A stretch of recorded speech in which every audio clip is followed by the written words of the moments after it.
জামাত এবং এনসিপিকে সরকারে বসাবে আর বিএনপিকে অপোজিশনে বসাবে, এই চক্রান্ত ছিল ডক্টর মোহাম্মদ ইউনূসের। কিন্তু এদেশের জনগণ সেই চক্রান্তকে রুখে দিয়েছে। এদেশের জনগণ বিএনপিকে ভোট দিয়ে ক্ষমতায় এনেছে। বিএনপি এখন দেশ পরিচালনা করছে, জনগণের ভোটে ক্ষমতায় এসে দেশ পরিচালনা করছে। সুতরাং বিএনপির বিরুদ্ধে কোনো চক্রান্ত ষড়যন্ত্র করে পার পাওয়া যাবে না। মাননীয় প্রধানমন্ত্রীর এই বক্তব্যের পরে আর কোনো অস্পষ্টতা থাকার সুযোগ আছে? বন্ধুগণ, বাংলাদেশের নির্বাচিত সরকারের প্রধান তিনি অনেকগুলো জনসভায় এই কথা বলেছেন। বলা লাগছে কারণ এই জুলাই জাতীয় সনদ নিয়ে চক্রান্ত করছে জামাত এবং এনসিপি। তারা মানুষকে বিভ্রান্ত করছে। তারা মানুষকে বোঝাতে চায় বিএনপি জুলাইকে ধারণ করে না। বন্ধুগণ, যে লড়াইয়ের মধ্য দিয়ে স্বৈররানী শেখ হাসিনার পতন হয়েছে, সেই লড়াইটা কি শুধুমাত্র ৩৬ দিনের লড়াই? এর আগেও লড়াই হয়েছে। শেখ হাসিনার বিরুদ্ধে দেশের জনগণ দীর্ঘ ১৬ বছর ধরে লড়াই করেছে। সেই ১৬ বছরের চূড়ান্ত রূপ জুলাই গণঅভ্যুত্থান। এই গণঅভ্যুত্থানে বাংলাদেশের সবথেকে বড় দল হিসেবে বিএনপির গুরুত্বপূর্ণ ভূমিকা রয়েছে। বিএনপি গণঅভ্যুত্থানের অন্যতম সারথি, কিন্তু আজকে বিএনপিকে বলা হচ্ছে বিএনপি জুলাইকে ধারণ করে না। বাংলাদেশে বিএনপি এবং বিএনপির সাথে যারা যুগপৎ আন্দোলনে ছিল তারাই প্রকৃতপক্ষে জুলাইকে ধারণ করে। আপনারা যদি জুলাইকে ধারণ করতেন তাহলে এভাবে চক্রান্ত এবং ষড়যন্ত্র করতেন না। আমরা জাতীয় ঐক্যমত্য কমিশনে আলোচনা করেছি। প্রধান উপদেষ্টা কি বলেছিলেন? তিনি বলেছিলেন আমরা যতটুকু বিষয়ে ঐক্যমতে আসতে পারবো আর আমাদের মধ্যে যতটুকু ভিন্নমত থাকবে ওয়েবসাইটে সব দিয়ে দেওয়া হবে। তো ওয়েবসাইটে দিয়েছেন, সমস্যা কি? ভিন্নমত থাকবে না? আপনারা কি আরেকটি বাকশাল কায়েমের স্বপ্ন দেখেছিলেন যে ভিন্নমত রাখবেন না? যেখানে প্রধান উপদেষ্টা নিজেই বললেন, এরপরে নিজেই নিজের কথা থেকে সরে গেলেন। তাহলে প্রতারণা কে শুরু করলো? অন্তর্বর্তীকালীন সরকারের প্রধান উপদেষ্টা ডক্টর মোহাম্মদ ইউনূস নিজে প্রতারণা শুরু করেছেন। বিএনপি প্রতারণা করে নাই। বিএনপি যতটুকু পারবে ততটুকু বিষয়ে বিএনপি ঐক্যমতে এসেছে, আর যতটুকু বিএনপির পক্ষে সম্ভবপর নয় সেই বিষয়গুলোতে বিএনপি ভিন্নমত দিয়েছে। এইটা কি কোনো অপরাধ? আমরা জাতীয় ঐক্যমত কমিশনকে দেখেছি যে তারা জাতীয় ষড়যন্ত্র কমিশনের রূপ নিয়েছিল এবং সেই ষড়যন্ত্র ছিল বিএনপির বিরুদ্ধে। এখানে প্রতিমন্ত্রী নুরুল হক নূর আছে। একদিন মাহফুজ আলম সহ তাদের কয়েকজন নেতা আমাদের সাথে হোটেল ফার্সে বসেছিল আলোচনার জন্য। কথার ফাঁকে মাহফুজ আলম আমাকে এবং নুরুল হক নূরকে বললেন, তারেক রহমান যদি বাংলাদেশে আসে আপনার কি লাভ? তার মানে কি? তার মানে এই সকল উপদেষ্টারা তারা ওই পদে বসে বাংলাদেশের বর্তমান মাননীয় প্রধানমন্ত্রী যাতে বাংলাদেশে না আসতে পারে সেই চক্রান্ত শুরু করেছিল। ওই চক্রান্তকারীরা চায়নি জনাব তারেক রহমান বাংলাদেশে ফিরে আসুক, কিন্তু তিনি বাংলাদেশে এসেছেন, বীরের বেশে এসেছেন। বাংলাদেশের জনগণ লাখো কোটি জনতা তাকে বরণ করে নিয়েছে। তিনি ল্যান্ড করেই বাংলাদেশের মাটি ছুঁয়ে দেখেছেন এবং সেই মাটির কসম নিয়ে তিনি তার যে পরিকল্পনা, সেই পরিকল্পনা বাস্তবায়নের তিনি প্রতিনিয়ত সংগ্রাম করে যাচ্ছেন। জেলায় জেলায় যাচ্ছেন, মানুষের কথাগুলো শুনছেন। এগুলো জামাত এবং এনসিপির ভালো লাগছে না। কারণ জনাব তারেক রহমানের যে বাস্তবমুখী রাজনীতি, গণমুখী রাজনীতি, এই গণমুখী রাজনীতির ধারে কাছেও নাই বিএনপি। বিএনপি আছে কিন্তু এই গণমুখী রাজনীতির ধারে কাছেও নাই এই জামাত এবং এনসিপি।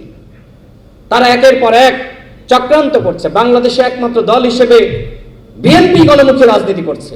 আর আপনারা কি করছেন? বাজেট নিয়ে আমরা দেখলাম যে বিশ্লেষণ করার আগে আপনারা বললেন যে এটা গণবিরোধী বাজেট, বলে নাই?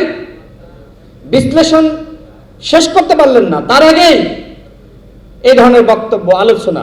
আমরা দেখেছি তাদের একজন এমপি, সে বলছে যে 200 কোটির বাজেট হলে ভালো হতো, 600 কোটির বাজেট হলে ভালো হতো, বলে নাই?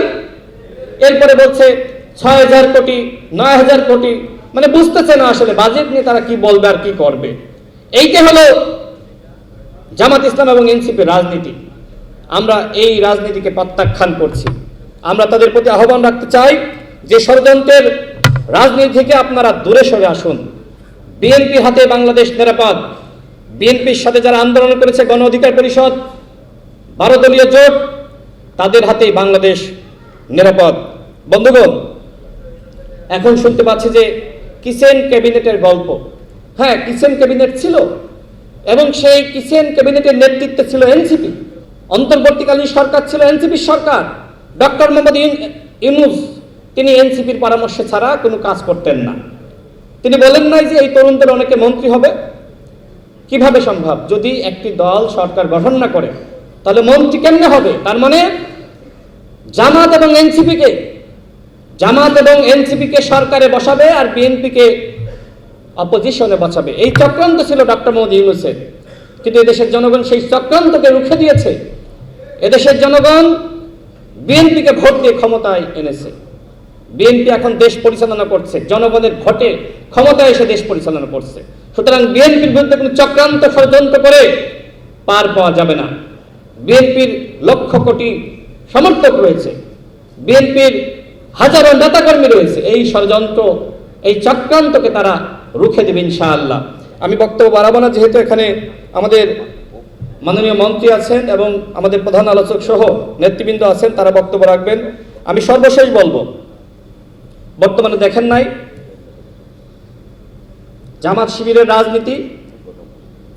শিবিরের মান হলো ধর্ষণ করে আত্মগোপনে চলে যাওয়া।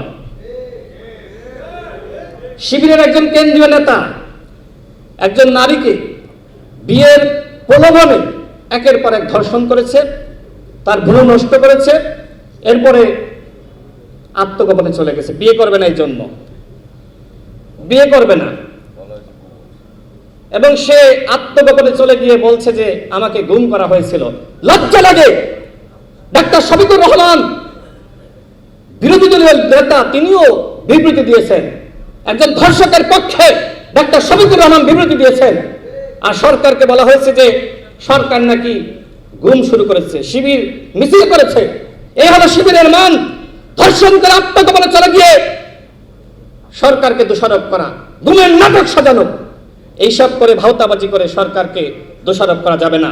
আজকে তারা, আমরা লক্ষ্য করছি, তারা ভিকটিম সাজার চেষ্টা করছে। অথচ আপনারা ফেসবুকে দেখেন নাই, এই বাংলাদেশে বর্তমানে জামাত ইসলামের থেকে বড় জালিম আর কেউ নাই।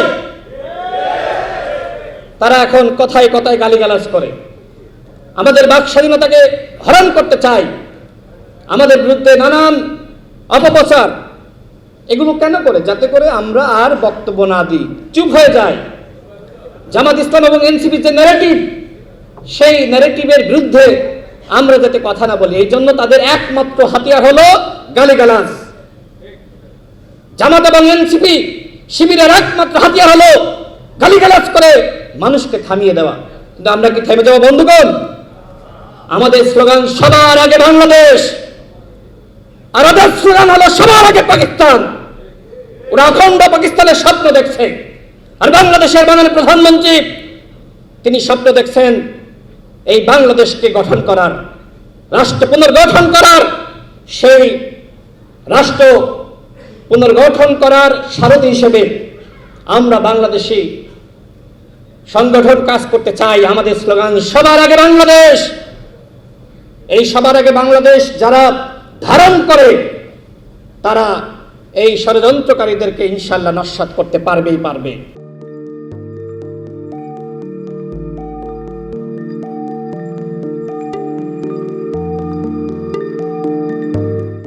জানুয়ারি 2026 ইউটিউব জার্নালিজমের অগ্রদূত change.tv.press সংগ্রাম মুখর 7 বছর পেরিয়ে পা রাখলো গৌরবান্বিত 8 বছরে। এই আনন্দ প্রহরে সবাইকে নিরন্তর শুভেচ্ছা। আমি নিজেকে ধন্যবাদ মনে করি, আমি সৌভাগ্যবান চেঞ্জ টিভির পক্ষ থেকে আমার সাক্ষাৎকার নেওয়ার জন্য তারা আসছেন এবং চেঞ্জ টিভি দীর্ঘ 8 বছর ধরে এই কাজগুলি করছে। আমি তারা অনেক ভালো কাজ করেছেন, দেশের মানুষের সুখ দুঃখের কথা প্রত্যক্ষ তুলে ধরছেন। আমার আশা থাকবে চেঞ্জ টিভি সামনের দিকে উত্তরোত্তর আরও সমৃদ্ধ হবে। একটাই শুধু আমাদেরকে উপদেশ দিতে চায় তাদের কাছে, সেটা হচ্ছে সত্য কথাটা মানুষের সামনে তুলে ধরা, মানুষের ভিতরে কি চায় তাদেরটা তুলে ধরা, মানুষের প্রত্যাশা তুলে ধরা এবং মানুষের মধ্যে এই যে দেশাত্মবোধটা এবং সত্যবাদীটা এটা জাগরণ করে চেঞ্জ টিভির সামনের দিকে এগিয়ে যাবে। এবং যারা দেশের কথা চিন্তা করে এবং দলমত নির্বিশেষে যে লোকগুলো আছে তারা দেশের কথা চিন্তা করে, দেশের উন্নয়নের কথা চিন্তা করে, কোনো পক্ষপাতিত্ব করে না, তাদের বক্তব্য দেশের মানুষের তুলে ধরা, এই কাজগুলি সামনে এগিয়ে নিয়ে যাবে, এটা আমার প্রত্যাশা। অনেক ধন্যবাদ আপনাদেরকে, দেশবাসীকে, দেশবাসী সবাইকে আমি ধন্যবাদ জানাচ্ছি। change.tv.press এক ফোঁটা হলুদ নেই।